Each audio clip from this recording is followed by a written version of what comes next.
Hey Canadian, in this video, I'm going to tell you how and where to open offshore bank accounts. No fluff, just facts. And I'm also going to dispel a few myths and share the #1 hack that we wish more Canadians knew before banking offshore. Now, if you're wondering who I am and why I'm qualified to talk about this, my name is Chris and I'm the head of banking relationships at GlobalBanks. We help investors, entrepreneurs, and businesses navigate cross-border banking and financial services. And that includes helping Canadians who live in Canada, as well as Canadian non-residents, find and open offshore accounts. Now listen, we don't talk politics on this channel, but it doesn't take a political analyst to see that Canada has been clamping down on dissent, including using emergency powers to illegally freeze the bank accounts of Canadian citizens when they contribute to causes that the government doesn't like. And if you're Canadian, that's scary. It means your bank account can be frozen on a whim by the government, just because you contributed to a political movement or a social cause that you believe in. Fortunately, Canadians are waking up, and we're seeing more and more Canadians moving abroad, obtaining residency, and banking offshore. Now, when it comes to cross-border banking, Canadians are interesting. The Canadian passport is clean and widely respected, so banks are pretty welcoming when a Canadian wants to open an account. But we're seeing a growing number of restrictions in various banking hubs that are stopping Canadians who live in Canada from opening accounts. I talked about how this is happening in Singapore in a recent video. Fortunately, there are still a lot of offshore banking options available for Canadian residents. And if you're a Canadian non-resident, chances are you'll have even more banking options, often much better options to choose from, which I'm going to dive into for you in a second. But before I do, if you want us to make more videos dedicated to helping Canadians open offshore and international bank accounts, can you do me a favor and give this video a like? That tells us we have Canadians watching the channel and we should keep making more videos for you. So if you can do that, it would be a huge help. Okay, offshore banking for Canadians. Now, to help you open offshore accounts, we're going to dig into 3 topics, which are the mistakes that Canadians make when they open offshore, where should Canadians bank offshore, and the #1 hack that we wish more Canadians knew before they started opening offshore accounts. So let's dig into the first topic, mistakes Canadians make when going offshore. And mistake #1 is trying to open with Canadian banks. Yes, it's true that there are Canadian banks in many offshore banking hubs. In fact, basically every Caribbean and Central American banking hub is home to Canadian banks, usually more than one. But just because you can find a CIBC, RBC, or Scotia location in an offshore banking hub doesn't mean you can open accounts.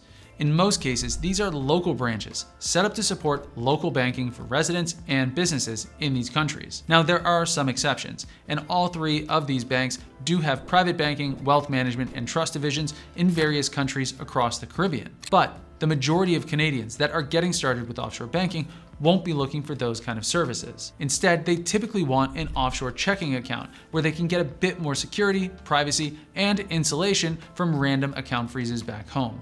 Basically, a small first step towards asset protection. But if you are looking for private banking and wealth management, a few of these Canadian options can be interesting, especially if you plan on maintaining ties to Canada. If you don't plan on maintaining ties to Canada, then you might want to consider some of the more international options instead. Okay, now mistake #2 that we see Canadians making is ignoring cross-border requirements.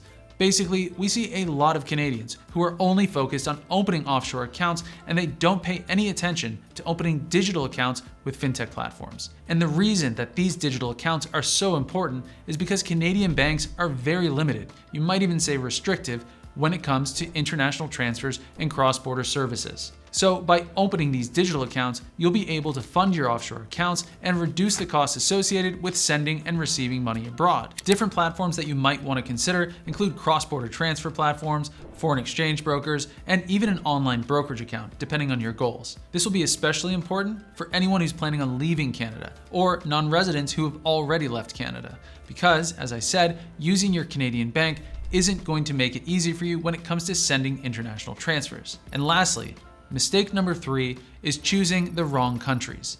We get a lot of Canadians asking about opening bank accounts in the Republic of Georgia, Belize, Mexico, Singapore, and a handful of other countries. Now, in the case of Mexico, this is often tied to them spending time in the country, so this isn't so much about opening offshore accounts as it is about banking as a tourist, since most of them don't have Mexican residency. If that's you, you can go ahead and contact us through our website at globalbanks.com and we can help you get started. But Georgia and Belize are different stories, at least most of the time. The Canadians that come to us looking to bank in these countries, they do not live in these countries. They want non-resident or offshore bank accounts. So why is this a mistake? Well, I've talked about both Georgia and Belize in recent videos, but the main takeaway in the case of Georgia is that we only see this as a backup banking hub. It's not a suitable place for your primary banking relationship. As for Belize, we do not suggest banking here, and the simple reason is that correspondent networks that support Belize banks, they're not sufficient or reliable enough. And that brings us to the second topic that we're going to cover, which is where should Canadians bank offshore? So I just shared 3 places you shouldn't be looking to bank offshore. Now let's discuss places Canadians should consider. Obviously, these options are going to depend on your residency and a few other factors, but basically there are 2 categories. Category 1 is for Canadians living in Canada, and Category 2 is Canadians living outside of Canada. And for the purpose of this video, we're going to assume that if you do live outside of Canada, you live in a low-risk jurisdiction. No war-torn countries, major money laundering hubs, or high-risk countries. Okay, so Category 1. Like I said earlier, if you live in Canada, you're going to have fewer options due to restrictions placed on Canadians in various countries, Singapore being a great example. But there are still plenty of offshore banking hubs that Canadians living in Canada can bank in, though deposit requirements, they'll vary. A few examples include low deposit countries where you can open bank accounts 100% remotely. This could include Panama starting at $10,000, the United States starting at $25,000, though this can drop to as low as $5,000 depending on your profile, and the Crown dependencies starting around £50,000. Of course, Canadians in Canada also have in-person options if they're willing to jump on a plane. For example, in Europe, there's Portugal, Poland, Spain, and a few other EU countries with very minimal deposits, usually less than 500 euros. But this obviously is not an exhaustive list. There are many more options out there, but hopefully this does give you a starting point. Okay, Category 2.